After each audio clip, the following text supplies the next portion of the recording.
पंजाब में बदलाव होने के संकेत मिल रहे हैं, क्योंकि पंजाब में अगर टूट हुई तो आम आदमी पार्टी के लिए उसका एक ही किला है, वो भी ढह जाएगा। लेकिन इसके अलावा बात सिर्फ पंजाब की नहीं हो रही है, सबसे ज्यादा चर्चा बंगाल की हो रही, क्योंकि बंगाल में क्या बड़ा खेला होने वाला है।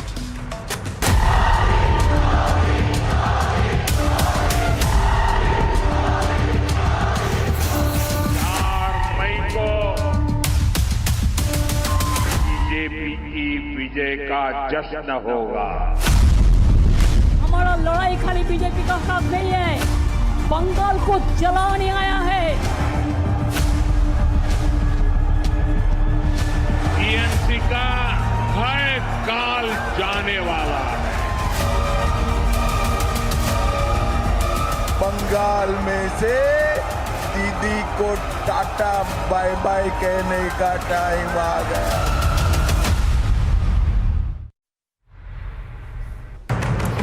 पश्चिम बंगाल में पहले चरण के चुनाव के बाद बहुत ज्यादा हलचल इसलिए है क्योंकि बीजेपी अपनी जीत के दावे कर रही है। उधर ममता बनर्जी कह रही है मुझे कुर्सी नहीं चाहिए, मैं तो अब दिल्ली जाऊंगी। सबसे पहले आपको तस्वीर दिखा रही हूं। पश्चिम बंगाल में आज प्रधानमंत्री नरेंद्र मोदी कैसे हुगली में आज नौका सेवन करते हुए नजर आए। वो नाव पर सवार थे और देखिए कैसे उन्होंने वहां फोटोग्राफी की। प्रधानमंत्री ने बोट पर तस्वीर खींची भी और तस्वीर पूरे देश को दिखाई भी। ये तस्वीरें पश्चिम बंगाल से प्रधानमंत्री नरेंद्र मोदी की आई। उन्होंने न सिर्फ वहां पर बोट की सवारी की, बल्कि जो बोट चलाने वाला नाविक था उससे भी मुलाकात की, उसे पैसे दिए। और ये देखिए वो तस्वीर, नाविक से मुलाकात की और उसके बाद जो लोग वहां पहुंचे हुए थे वो प्रधानमंत्री को मिलकर गदगद थे।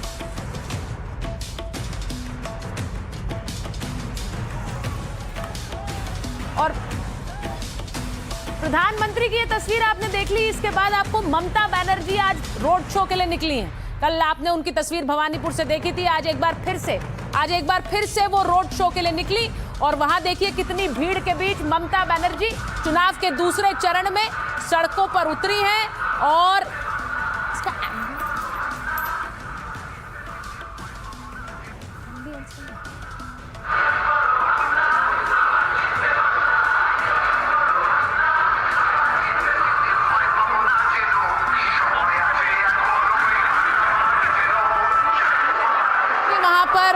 भवानीपुर पहुंची हैं और इस सब के बीच उन्होंने बड़ा दावा किया है। वो दावा भी आज आपको बताती हूं।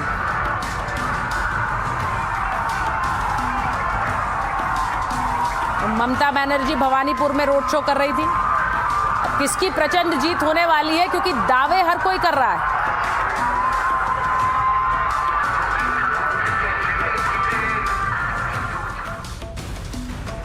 अब इस बम्पर वोटिंग में किसकी जीत होने वाली है? टीएमसी का दिया बुझने से पहले ही फड़फड़ाना है, ये प्रधानमंत्री नरेंद्र मोदी ने आज अपनी रैली में कहा। उन्होंने कहा 4 मई को नतीजे आने के बाद टीएमसी के गुंडों को बंगाल में छुपने की जगह भी नहीं मिलेगी। पिछले 15 सालों में टीएमसी ने सिर्फ बंगाल को लूटने का काम किया है। उन्होंने ये भी कहा कि तृणमूल कांग्रेस चुनाव हार नहीं सकती और बंगाल में हमारी जीत तय है। अब ये ममता बनर्जी कह रही है, वो कह रही मुझे कुर्सी नहीं चाहिए, मैं बीजेपी का केंद्र की सत्ता से बाहर करना चाहती हूं। तो आज बड़ा दावा जो ममता बनर्जी ने कर दिया, उन्होंने कहा मुझे कुर्सी नहीं चाहिए, मैं दिल्ली जाऊंगी। बंगाल जीतने के बाद विपक्ष के साथ मिलकर दिल्ली की बागडोर संभालूंगी और बीजेपी को सत्ता से बाहर करूंगी। तो आज दिल्ली आने का मन बना लिया है ममता बनर्जी ने। वहीं राहुल गांधी ने कहा कि ममता बनर्जी की वजह से पश्चिम बंगाल में बीजेपी के लिए रास्ता खुल गया है और ममता राज्य में साफ सुथरी सरकार चलाती तो हालात कुछ और होते। तो ये सारे बयान राहुल गांधी के आए। उन्होंने कहा वोटों के ध्रुवीकरण के चलते पश्चिम बंगाल में बीजेपी को फायदा हुआ है। अब राहुल गांधी जहां एक तरफ ये बयान दे रहे थे, बीजेपी कह रही है देखिए इन्होंने तो मान लिया है कि हमारी सरकार बन रही है। गृह मंत्री अमित शाह बहुत आक्रामक इस बंगाल चुनाव में रहे हैं। उन्होंने कहा बीजेपी बंगाल चुनाव के पहले चरण की 152 में से 110 सीटों पर जीत हासिल करने वाली है। वहीं उन्होंने कहा 4 मई के बाद रात में छोटी बच्ची भी बाहर निकलेगी तो गुंडा आंख उठाकर नहीं देख पाएगा। ये सारे जीत के दावे किए जा रहे हैं। बीजेपी की सरकार बनने के बाद भाई भतीजा टैक्स कोई नहीं वसूल पाएगा। तो ये अमित शाह कह रहे थे। और अधीर रंजन चौधरी ने क्या कहा, जो कांग्रेस के बड़े नेता हैं, उन्होंने कह दिया कि ममता बनर्जी को बंगाल में हुई बम्पर वोटिंग का नुकसान उठाना होगा। इस वोटिंग का सीधा मतलब यह है कि ममता से जनता गुस्से में है। और 4 मई के बाद की जो तस्वीर है उस पर हिमंता बिस्व शर्मा का भी बयान आया। उन्होंने कहा कि 4 मई के बाद टीएमसी के गुंडों को पड़ोसी देश भागना होगा, उनकी खैर नहीं है। जिन लोगों ने बीजेपी उम्मीदवारों पर हमला किया, सरकार बनने पर उन्हें सबक सिखाएंगे। तो यह हिमंता बिस्व शर्मा का बयान आया। अब आपको दिखाऊं कि गृह मंत्री अमित शाह बहुत आक्रामक है। उन्होंने रोड शो भी किया आज। और पिछले दिनों आपने देखा कि नरेंद्र मोदी कल हावड़ा में रोड शो कर रहे थे। आज अमित शाह नॉर्थ 24 परगना में रोड शो कर रहे थे। और बीजेपी की महिला जो शक्ति है वो उनके साथ नजर आ रही थी। उन्होंने कहा कि महिला वोट बीजेपी के साथ ही होगा। ये तस्वीरें गृह मंत्री अमित शाह की हैं।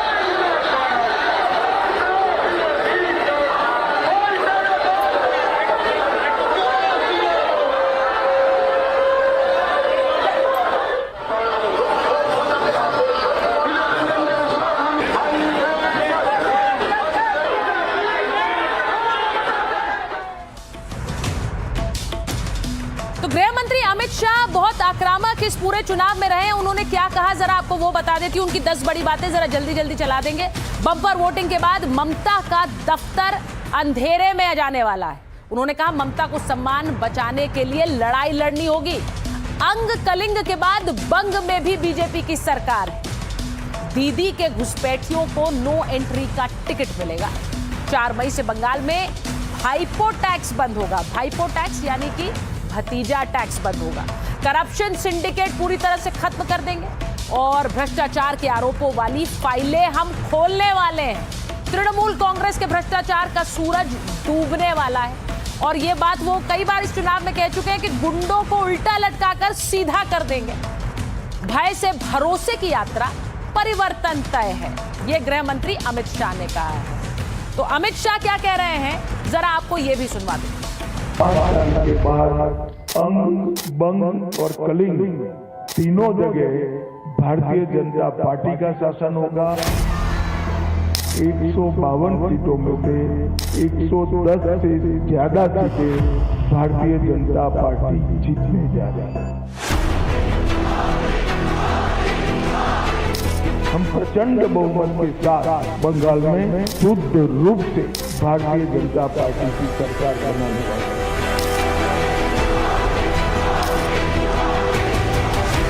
दीदी बंगाल का अगला मुख्यमंत्री बंगाल में ही जन्म लेने वाला, बंगाली मीडियम में पढ़ा लिखा और बंगाली बोलने वाला होगा।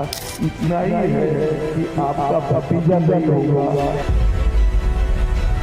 5 तारीख को भारतीय जनता पार्टी की सरकार बनने के बाद रात को 1 बजे भी छोटी सी बच्ची किशोरी स्कूटी लेकर निकलेगी, कोई गुंडा उसके सामने आंख उठाकर नहीं देगा।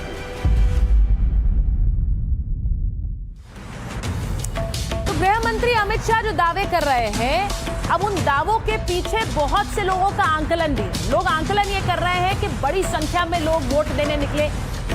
93% कम से कम बंगाल में वोटिंग हो गई। और इसका सीधा मतलब क्या है, अगर 93% वोटिंग हुई है तो क्या बड़ी संख्या में मुसलमान घर से वोट निकले, देने के लिए निकले हैं। अब मैं आपको एक समीकरण बता रही हूं। जो मुस्लिम बहुल इलाके हैं उनमें वोटिंग कितनी हुई है और बाकी हिंदू बहुल इलाकों में वोटिंग कितनी हुई है। जो आप इस वक्त देख रहे हैं, मुर्शिदाबाद में 33% हिंदू है, 66% मुसलमान है और यहाँ पर 92% वोटिंग हुई है। वहीं मालदा में 48% हिंदू, मुसलमान 51%, यहाँ पर भी 92% वोटिंग हुई है। अगला चलाइए जरा। मालदा के बाद आपको बताऊं कि उत्तर दिनाजपुर में हिंदू 49% है और मुसलमान 50%, यानी लगभग बराबर है। यहाँ पर भी वोटिंग 92% हुई है। ये आंकड़ा अब आपको दिखाती हूं बीरभूम का। यहाँ हिंदू 62% है, मुसलमान 37% और यहाँ पर भी 93% वोटिंग हुई है। अब आप शिफ्ट देखिए, जिनमें हिंदू आबादी बहुत ज्यादा है और मुस्लिम आबादी कम है, यहाँ पर भी बम्पर वोटिंग हुई है। हिंदू 86% है पश्चिम मिदनापुर में और मुसलमान 10% है और यहाँ पर भी बम्पर वोटिंग हुई है। क्योंकि जो आंकड़े दिखा रही हूं आपको, उससे आपको बिल्कुल क्लियर हो जाएगा। वोटिंग 94% हुई है दक्षिण दिनाजपुर में, यहाँ हिंदू 84% है और मुसलमान 25% है।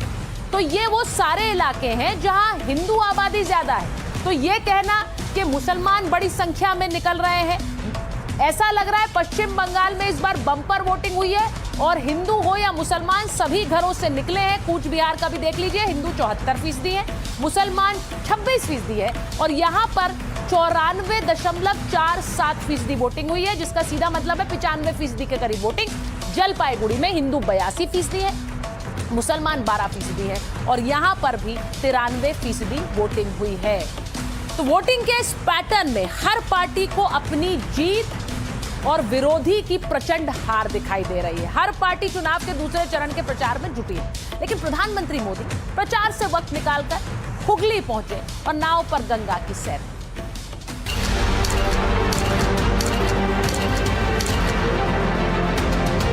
चुनाव सिर्फ मंचों और भाषणों से नहीं, बल्कि भावनाओं और प्रतीकों से भी लड़े जाते हैं। बंगाल के चुनाव प्रचार में उतरे पीएम मोदी पब्लिक कनेक्ट का कोई मौका नहीं चूक रहे। बिगुल बच गया है। दूसरे चरण के चुनाव से 5 दिन पहले पीएम मोदी ने कोलकाता में हुगली की लहरों पर उस नाव की सवारी की जो सदियों से बंगाल की संस्कृति, जीवन और संघर्ष का प्रतीक रहा है। चुनाव प्रचार के व्यस्त कार्यक्रम से वक्त निकालकर पीएम नाव पर सवार हुए और मगन होकर गंगा को निहारते रहे। हाथों में कैमरा था जिससे पीएम इन यादगार पलों की तस्वीरें उतारते रहे। पीएम की बोट यात्रा ने उन्हें सीधे सीधे जनता से जोड़ दिया। नाव से उतरे तो समर्थकों का हुजूम था, बच्चों को प्यार किया, लेकिन उससे भी पहले वक्त निकाला नाविक के लिए, उसे गले से लगा लिया। हमें अपना झालमुड़ी खिलाओ। इससे पहले प्रधानमंत्री ने 19 अप्रैल को बंगाल के झारग्राम में झालमुड़ी खाई थी। चाहे झालमुड़ी का स्वाद लेना हो या नाव यात्रा हो, इन सब के पीछे एक सोची समझी रणनीति होती है, जहां हर तस्वीर का हर फ्रेम वोटर तक संदेश पहुंचा रहा होता है। ये बता रहा होता है कि अगर ममता खुद को बंगाल की बेटी बताती हैं, तो बंगाल की संस्कृति से मोदी का जुड़ाव भी कम नहीं है। हालांकि विरोधी इस पर सवाल उठाते रहे हैं और कोलकाता में उन्हीं सवालों का जवाब दिया केंद्रीय गृह मंत्री अमित शाह ने। अमित जी, मेरा सवाल ये है कि अभी तक प्रधानमंत्री नरेंद्र मोदी ने झालमुड़ी खाई है, नाव में आज सैर की है और उसके बाद गंगा नदी और बाकी सबकी बातें हुई हैं। जो भी होता है उसे मुख्यमंत्री ममता बनर्जी कहती हैं या तो पब्लिसिटी स्टंट है या फिर बंगाल में एक जगह बनाने की। ममता जी का मानसिकता ऐसा है, मोदी जी बोलेंगे नहीं कभी, मगर गलती से बोल जाए टीएमसी को वोट दो तो कहे नो नो नो नहीं देना है, मोदी कहता है टीएमसी को वोट मत देना।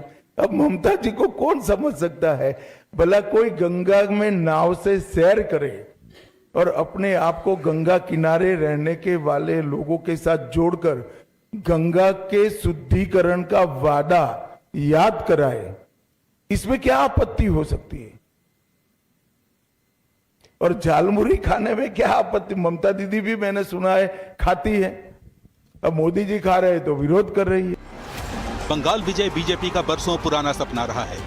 2 चुनावों में 3 से 77 सीटों पर पहुंची बीजेपी इस बार बंगाल में सत्ता का दरवाजा खोलना चाहती है और ये बात भी जानती है कि चुनाव जीतने में सिर्फ मुद्दे नहीं, इमोशन और इमेज भी मददगार होते हैं। छोटे छोटे प्रतीक नतीजों पर बड़ा असर डाल सकते हैं।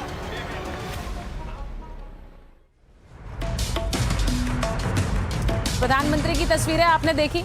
अब मैं आपको यह भी बताऊं कि दोनों ही नेता ममता और नरेंद्र मोदी, ममता बनर्जी नरेंद्र मोदी, एक दूसरे पर बयान क्या दे रहे हैं। ममता बनर्जी कह रही है पद में कोई दिलचस्पी नहीं है, मुझे कुर्सी नहीं चाहिए, लेकिन प्रधानमंत्री ने कहा कि झुंझुलाहट उनकी बता रही है कि ईवीएम का करंट जोर से लगा है। अब ममता बनर्जी ने कहा कि मैं केंद्र में बीजेपी की सरकार का अंत चाहती हूं, लेकिन नरेंद्र मोदी ने कहा कि दीदी थक चुकी हैं, बंगाल को कट मनी नहीं स्पीड चाहिए, ये कह रहे हैं प्रधानमंत्री। वहीं ममता बनर्जी ने कहा बंगाल में जीतकर केंद्र में सरकार बनानी है, विपक्ष को साथ लाना है। प्रधानमंत्री नरेंद्र मोदी ने कहा कि दीदी के आतंक के किले पर लोगों ने बुलडोजर चला दिया है, इसीलिए वो दिल्ली भाग रही हैं क्या? ममता बनर्जी ने कहा वोटिंग बता रही है कि हम जीत रहे हैं, और प्रधानमंत्री ने कहा दीदी कहती हैं खेला होबे, मोदी कह रहा है सेवा होबे। तो ये सीधे बयान दोनों ही नेताओं के आए और इन बयानों से साफ है कि पश्चिम बंगाल में सीधे सीधे जंग बढ़ी है।